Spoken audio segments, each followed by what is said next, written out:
Hello friend, मैं नीलू लोक गायिका गीत अपने यूट्यूब चैनल पे आप लोग का स्वागत करती हूँ। और मैं जा रही हूँ एक मज़ेदार नाच गीत गाने। आप लोग जरूर सुनिएगा, बहुत ही मस्त मज़ेदार गीत है। इस वीडियो का आनंद उठाइए गीत सुनकर। जय माता जी, राधे राधे।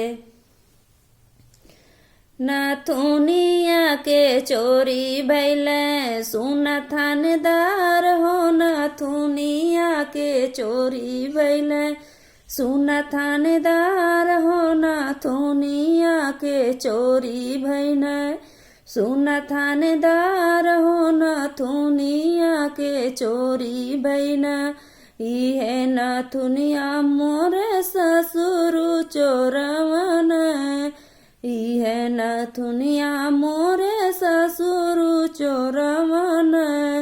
ससुरु के दिया चारा ससुरु के दिया चारा दंड जमाए हो, नथुनिया के चोरी भैले सुन थानेदार हो, नथुनिया के चोरी भैले सुन थानेदार हो, नथुनिया के चोरी भैन इहे नथुनिया मोरे बसुरु चोरउन इहे नथुनिया मोरे बसुरु चोरउन।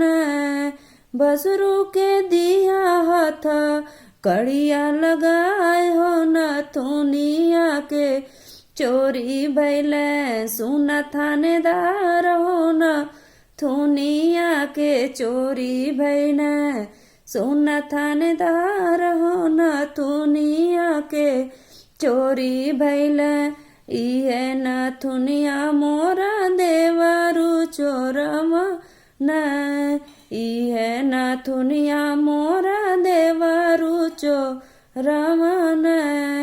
देवरु के दिया जेला देवरु के दिया जेला खनवा में डाल हो, नथुनिया के चोरी भैले सुन थानेदार हो, नथुनिया के चोरी भैले सुन थानेदार हो, नथुनिया के चोरी भैन।